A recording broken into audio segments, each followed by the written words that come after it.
안녕하십니까. 2019년 11월 10일 최병목의 팩트 시작하겠습니다. 자, 조국 전 법무부 장관 사태를 겪으면서 문재인 대통령이 놓쳤던 5번의 읍참마속 기회, 그거에 대해서 말씀을 드리겠습니다. 왜 그러냐면 권력을 장악한 사람의 입장에서 그 권력을 관리하는 것이 굉장히 중요합니다. 그 관리의 수단 중에 하나가 바로 적절하게 본인과 아무리 가까운 사람이라도 그 부분을 쳐낼 건 쳐내고 또 감싸 안을 건 감싸 안고, 그래서 본인의 지지를 극대화하는 것이 가장 중요한 권력관리의 한 방편이기 때문에 그 부분을 말씀드리려고 합니다. 자, 그래서 이제 읍참마속 이런 얘기를 제가 계속 드렸는데, 읍참마속 잘 아시죠? 유비가 죽고 나서 삼국지에 나오는 얘기입니다. 4년 뒤에 제갈량이 북벌을 하는데 본인의 지시를 어기고 마속이라는 장수가 산 꼭대기에 진을 쳤다가 대패하고 맙니다. 그것이 결국은 총나라의 멸망의 한 계기가 됐다 하는 점에서 본다면, 어찌됐든 간에 그래서 자기가 그렇게 아끼는 장수임에도 불구하고 마속에 목을 칩니다. 그래서 운다, 참한다, 목을 친다, 마속에 목을 친다, 이런 뜻인데, 자, 그러면 문재인 대통령한테 조국 전 장관은 사실은 제갈량한테 마속과 같은 존재다, 우리가 이렇게 말씀을 드릴 수가 있겠습니다. 그러면 문재인 대통령은 그런데 그 마속에 목을 베지 않았죠. 그 첫 번째 이 기회라는 것은 바로 지명을 하기 전, 지명은 8월 9일에 했습니다. 그 지명을 하기 전에 검증 기간이 있었습니다. 이 검증 과정에서 만약 조국 전 장관 일가 또는 조국 전 장관 본인이 지금과 같은 의혹을 받고 있다는 것이 검증 과정에서 아마도 상당 부분 전 드러났을 것으로 봅니다. 이 의혹을 돌파할 수 있을 것이냐 없을 것이냐 하는 부분에 대한 판단도 했을 것으로 보입니다.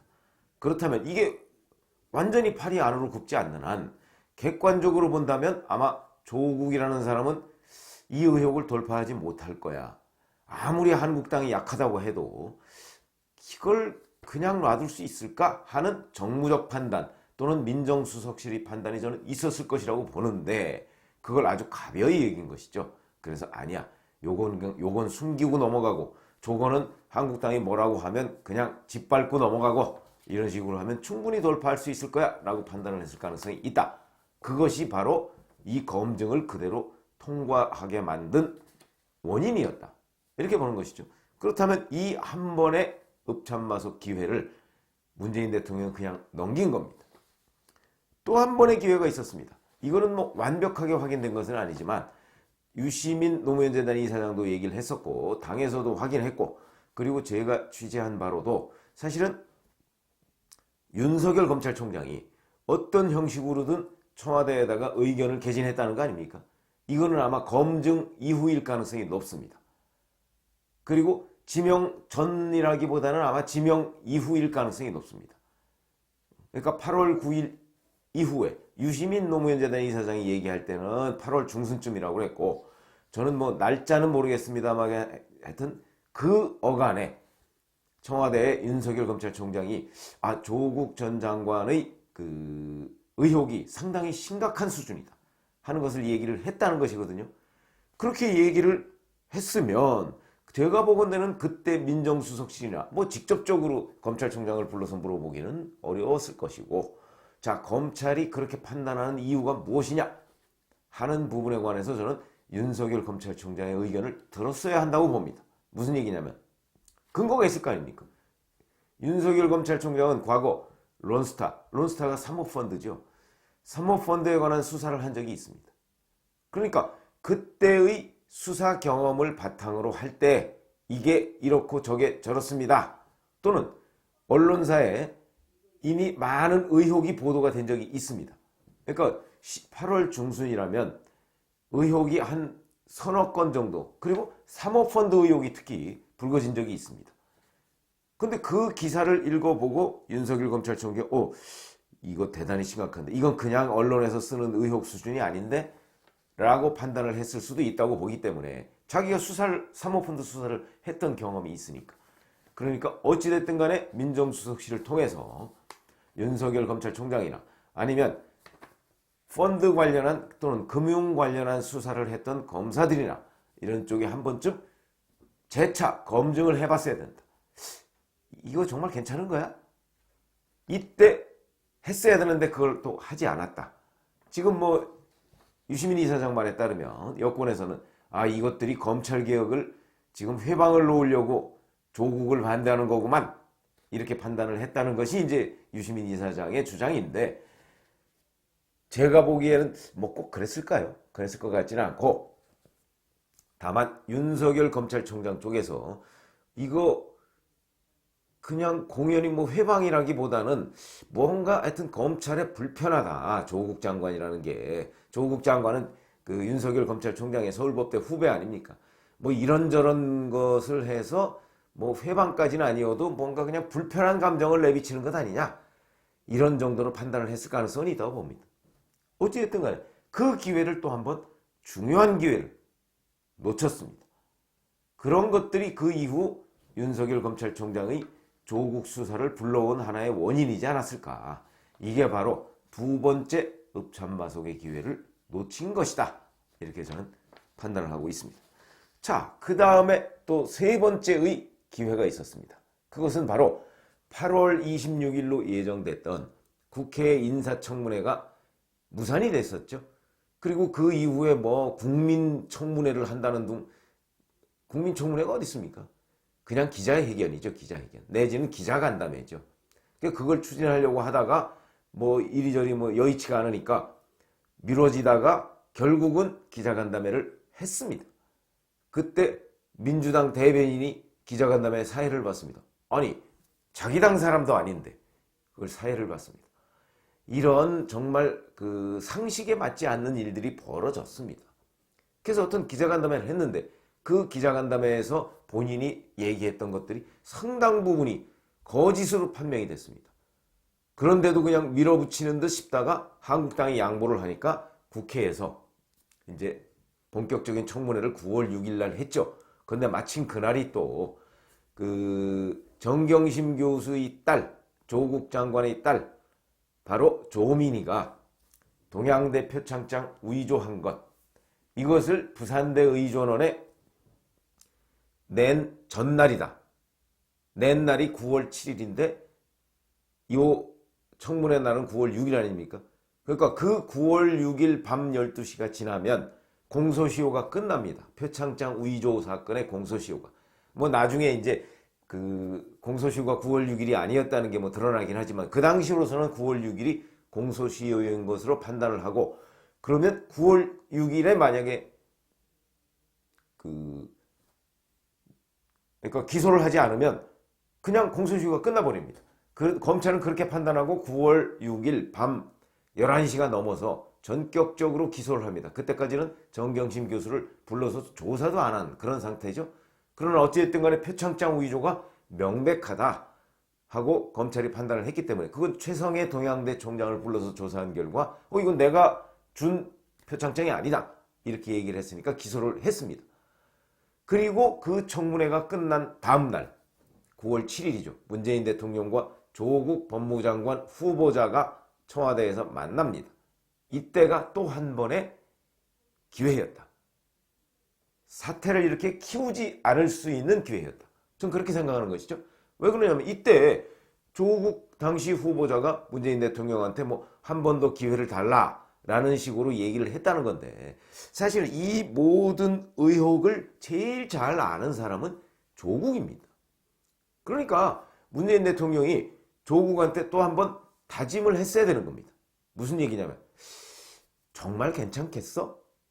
나도 변호사인데, 내가 법조인인데 이 기사나 또는 검찰의 의견 같은 걸 들어보니까 당신 그 돌파하기가 만만치 않은 것 같은데, 당신도 그렇지만 특히 부인 얘기 있잖아. 야, 그렇게 얘기를 했어야 되는 것이다. 뭐 그 얘기를 했는지는 모르겠으나 어쨌든 그런 얘기를 나눴는지 안 나눴는지는 뭐 현재까지 드러난 건 없습니다만, 어쨌든 간에 그리고 고민하는 척 하다가 9월 9일 날 전격적으로 또 임명을 합니다. 이게 바로 세 번째 읍참마속의 기회를 놓친 것이다. 그렇게 볼 수밖에 없는 것이죠. 이 기회를 놓치지 않았다면, 그러니까 청문회를 끝나고 나서 사실은 기회가 좋았습니다. 왜 그러냐면 야당의 반대, 그 다음에 언론의 각종 의혹 제기, 검찰의 수사, 그런데 수사를 받는 사람이 마침 또 법무장관이야. 이렇게 된다면 그거를 적절하게 의견을 수렴하는 것처럼 해서 사실은 이 부분을 유보하거나 아니면 철회하거나 아니면 본인이 자진 사퇴하는 형식을 빌거나 이런 형식으로 정리할 수가 있었는데 그거를 정리하지 않았다. 그런 점에서 본다면 이때가 세 번째의 기회를 놓친 것이다. 이런 생각이 듭니다. 그 다음에 또 네 번째의 기회가 찾아옵니다. 이번에는 이 네 번째의 기회는 뭐냐면 10월 14일에 조국 장관이 사퇴를 하죠. 10월 14일입니다. 10월 14일에 사퇴를 했는데 그 사퇴야 이제 뭐 여러 가지의 정경심 교수에 대한 검찰의 수사가 점점 좁혀왔고 그 다음에 혐의점이 거의 다 드러났고 그 다음에 본인에 대한 수사도 있고 그 다음에 법무부 국정감사도 또 앞두고 있고 그러니까 이게 도저히 안 되겠다 그래서 10월 14일 사퇴를 했는데 자 그럼 이제 사퇴했다고 끝나는 것이 그렇지 않습니다. 여전히 검찰의 수사가 진행되고 있고 공정과 정의의 가치가 무너졌다 하는 각계의 빗발치는 비판 이게 여전했기 때문에 그러면 이제 10월 22일에 국회 시정연설을 문재인 대통령이 합니다. 여기서 뭐라고 했냐면 공정과 개혁에 대한 국민의 열망을 절감했다 이런 식으로 얘기합니다. 그러면 절감했다. 왜 절감했죠? 조국 문제 때문에. 그렇지 않습니까? 그러니까 제가 보건대 이때가 또 한 번의 기회였다. 이때는 뭐 목을 벨 마속이 있었던 것은 아니고 다만 공정과 정의의 가치라는 것은 문재인 정부가 취임 초부터 추구했던 가치입니다. 그런데 그게 지금 조국이라는 사람 때문에 다 무너졌지 않습니까? 그러면 이 부분을 확실하게 인정을 하는 겁니다. 자, 우리 정부는 이만저만해서 공정과 정의의 가치를 기반으로 한 어떤 촛불 정신으로 세워진 정부인데 그게 이번에 조국 법무부 장관 사태로 인해서 상당한 정도로 무너졌다. 내가 인정한다. 국민들에게 송구스럽다. 그러니까 자 이걸 여기까지 매듭 짓고 이제 우리가 공정과 정의의 가치를 재건하겠다. 국민들이 좀 도와달라. 그리고 국회가 도와달라. 이게 국회 시정연설이니까 국회가 도와달라.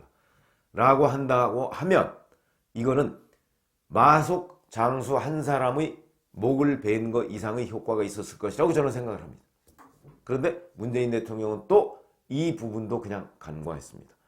조국 얘기를 거의 하지 않고 조국 얘기에 대한 사과도 하지 않고 그러면서 마치 공정과 개혁에 대한 국민의 열망이 조국 사태와 무관하게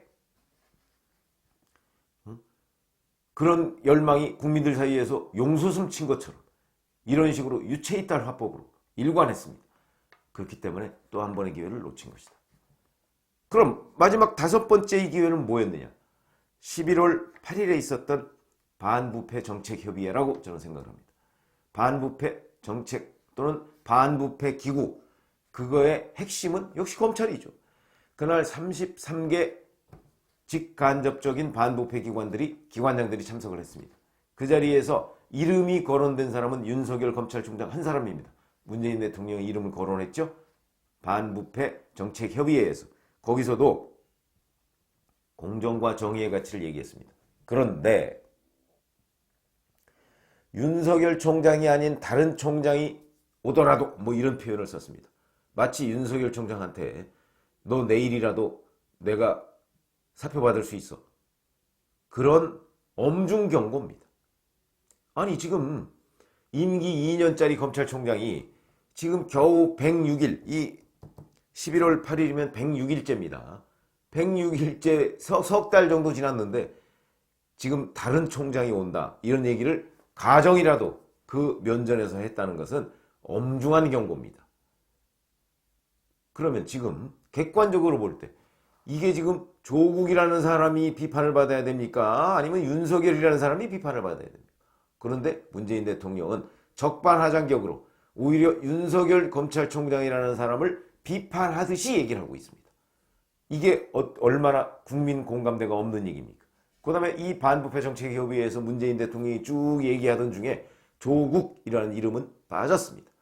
그렇기 때문에 제가 말씀드리는 내용은 바로 이게 5번째 읍참마속의 기회였는데, 국면을 전환할 수 있는 기회였는데 문재인 대통령 스스로 이걸 차버렸다.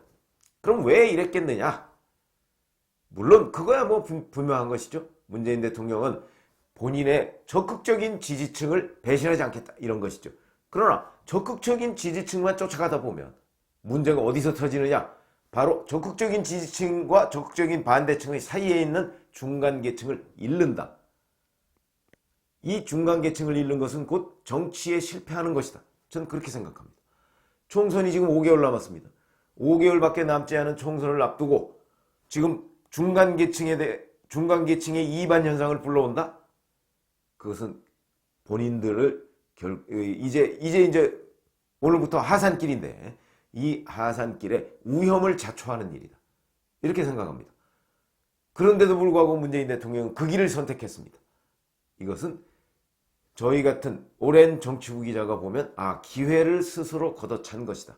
그래서 제가 이 반부패 정책협의회를 읍참마속의 5번째 기회다, 이렇게 얘기를 했는데 이 기회를 또 놓쳤습니다. 앞으로도 기회는 또 저는 있을 거라고 봅니다. 그러나 지금까지 이 5번의 기회를 다 그냥 흘려내려 보낸 문재인 대통령의 정치 스타일을 볼 때 앞으로도 이 읍참마속의 기회가 또 오더라도 아마 그것을 기회를 포착하지 않을 것이다. 못하는 것이 아니고 않을 것이다. 이렇게 생각을 합니다. 그러면 이제 남은 것은 하산길의 우현밖에 없다. 물론 이것은 한국당으로서는 바람직한 일이겠죠. 그런데 최근 3주 동안 문재인 대통령과 더불어민주당의 지지율은 갤럽 조사 기준으로 상승했습니다. 왜 그랬습니까? 한국당의 황교안 대표도 계속해서 읍참마속의 기회를 놓치고 있기 때문이다. 그런 것 때문에 문재인 대통령이 반사이익을 얻었다. 이렇게 생각합니다. 자, 이제 여야는 누군가가 적절한 기회에 읍참마속을 하느냐? 저는 여기에 승패의 갈림길이 있다. 이렇게 생각을 합니다. 감사합니다.